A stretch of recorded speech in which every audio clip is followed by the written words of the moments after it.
I moved to Birch Hollow for the quiet, tucked away on the edge of town. It wasn't fancy, but it was mine. A single-story brick house with a wraparound porch and a big backyard perfect for grilling, football, and bonfires. After years of working double shifts and living in crammed apartments, finally owning a piece of land felt like breathing fresh air.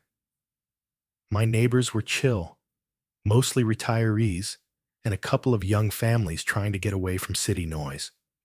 No HOA, no rules, no clipboard warriors peeking over fences. That's what made it perfect.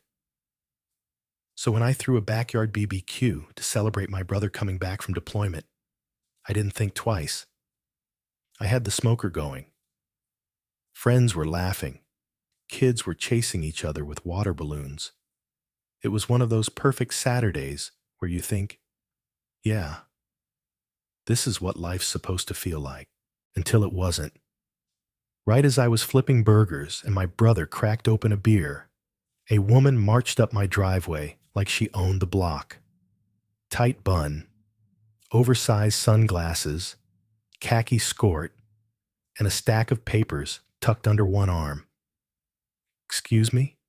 she barked. "Are you the homeowner here?" I blinked, spatula still in hand. "Yeah. Can I help you?" She pursed her lips and pulled out a clipboard. "You're in violation of Section 14B, unauthorized group gathering and use of open flame outside designated zones." I stared at her like she had three heads. "What are you talking about?" She pointed toward my grill.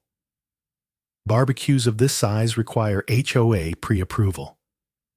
You should have submitted a request form at least 2 weeks in advance." I laughed, genuinely confused. "We don't have an HOA." She squinted behind her sunglasses. "You do now. The Birch Hollow Community Standards Committee incorporated this month.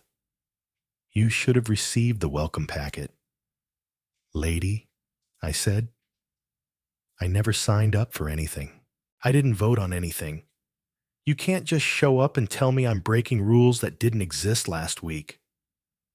She handed me a stapled packet of documents, like that made it official. All properties within Birch Hollow are now under the committee's oversight.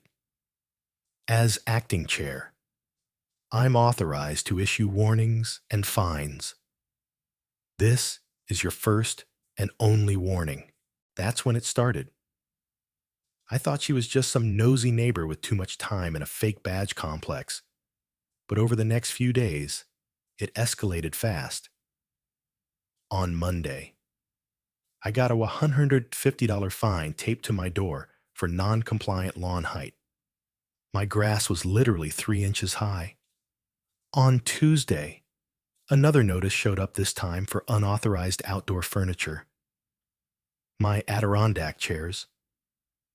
On Wednesday, a neon orange sticker was slapped on my mailbox saying I was under review. I couldn't believe what I was seeing. It felt like I was being targeted, stalked even. Every morning, I'd look out and see her slow driving by in her silver Prius, pretending to check a clipboard, but clearly watching me. I started getting texts from neighbors too. One guy got fined for hanging wind chimes. A woman down the street was told her garden gnome violated visual harmony. This wasn't a joke anymore.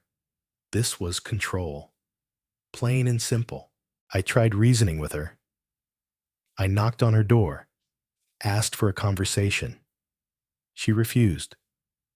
All inquiries must go through the committee's formal complaint process, she said.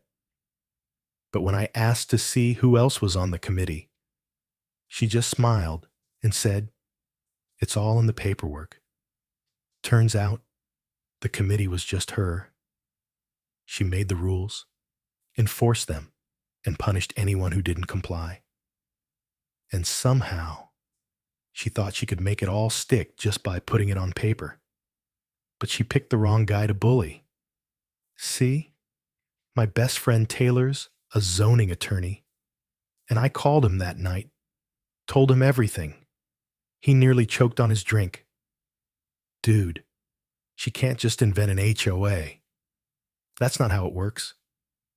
There has to be a legal formation process, elections, consent by the majority of property owners.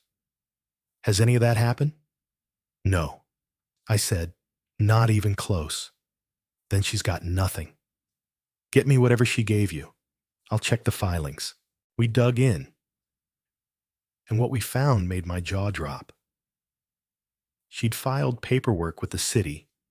Yes, but it was for a private neighborhood club, not an official HOA. Worse, she'd named herself chairperson, treasurer, and enforcement officer. No one else had signed anything.